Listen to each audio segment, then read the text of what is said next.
Objet nombre SCP-306. Pourrissement du crapaud. Classe côté. Procédure de confinement spécial. Des échantillons cryogénisés de SCP-306 sont conservés au site de recherche biologique Santin. Les recherches sur SCP-306 doivent être effectuées en extérieur selon le protocole de sécurité biologique de niveau 4. Les sujets infectés par SCP-306 doivent être immédiatement placés en quarantaine. Tout objet entrant en contact physique avec les sujets infectés ou des résidus de SCP-306 doit être incinéré. Les membres du personnel entrant en contact avec des sujets infectés doivent être munis de combinaisons de protection asthma. Les membres du personnel interagissant avec des sujets infectés ou des résidus de SCP-306 doivent être mis en quarantaine mandataire et soumis à 2 examens par jour pour une durée de 2 semaines après exposition. Toute brèche de confinement au sein d'environnements contrôlés résultera en un verrouillage de l'air affecté. Les membres du personnel à l'intérieur de l'air affecté doivent rester en place jusqu'à être évacués. Un dépistage des premiers signes d'infection devra être effectué par des équipes vêtues de combinaisons asthma. Le personnel infecté doit être mis en quarantaine. L'air affecté doit ensuite être stérilisé. Un rayon de 1 km autour de chaque zone d'épidémie de SCP-306 doit être mis en quarantaine. Tout système de distribution d'eau ou d'égout au sein de ces aires doivent être fermés. Des équipes de protection asthma doivent être déployées au sein de l'aire, et toute personne à l'intérieur de la zone de quarantaine doit être évacuée et dépistée.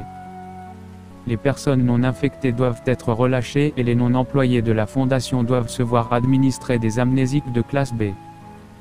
Les personnes infectées doivent être supprimées.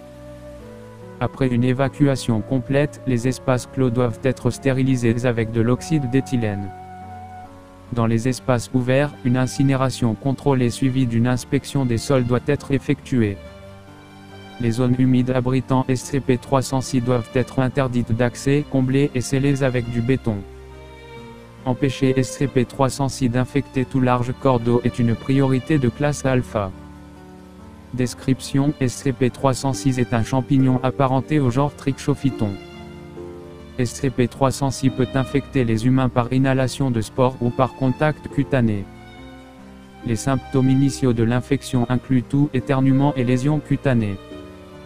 Les lésions causées par SCP-306 montrent une morphologie similaire aux tumeurs épithéliales bénignes causées par une infection VPH et atteignent leur taille définitive en approximativement 2 jours. Les lésions sont sujettes à des mues, après quoi une autre lésion se forme en dessous. Les lésions qui se détachent du corps des sujets infectés sont suffisamment légères pour être transportées par le vent et capables de répandre SCP-306 pendant des années. Si non traitées, les lésions causées par SCP-306 peuvent recouvrir le corps en 2 semaines. SCP-306 semble principalement affecter les humains, cependant, des tests sont en cours pour déterminer d'éventuels porteurs additionnels. Il a été montré que SCP-306 peut se développer sur toute matière biologique. La première propriété anormale de SCP-306 se manifeste uniquement quand il se développe sur un tissu humain. Lorsqu'il infecte un humain, SCP-306 sécrète au préalable plusieurs enzymes inconnues. Ces enzymes déclenchent un procédé inconnu qui altère drastiquement la structure des cellules, résultant en la formation de plusieurs extra-organites de fonction indéterminée. Approximativement 2 semaines après l'infection, les sujets infectés commencent à développer des modifications physiologiques majeures. Au cours des 3 semaines suivantes, les sujets expérimentent une rapide perte de poids suivie par le développement d'une pigmentation anormale et une augmentation de la perméabilité de la peau. Les sujets toujours capables de parler décrivent une douleur insoutenable et constante. Durant les 2 à 5 prochains mois, les symptômes incluent rétrécissement des systèmes d'organes, réorganisation du système squelettique, rapide baisse des capacités intellectuelles. Ce processus peut durer entre 2 et 5 mois, après quoi les sujets sont désignés SCP-306-1. Les instances de SCP-306-1 pèsent en moyenne 25 à 30 kg et mesurent 0,5 m de longueur. SCP-306-1 a une apparence similaire aux amphibiens mais ne correspond à aucune espèce connue. Des autopsies de spécimens morts de SCP-306-1 ont révélé que leur structure interne reste morphologiquement similaire à des organes humains suivant une métamorphose. Les instances semblent apprécier la présence humaine et cherchent activement à entrer en contact avec les humains. SCP-306-1 est extrêmement infectieux, tout contact physique direct avec SCP-306-1 résultera en une infection par SCP-306. SCP-306-1 est capable de reproduction de manière similaire à Agalicni calidria.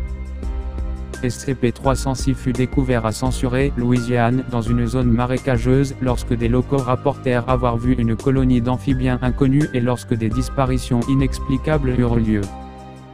Les agents de la Fondation furent déployés sur les lieux pour enquêter, menant à la découverte de SCP-306. Depuis cet événement, cas additionnels de SCP-306 furent répertoriés dans le sud des États-Unis.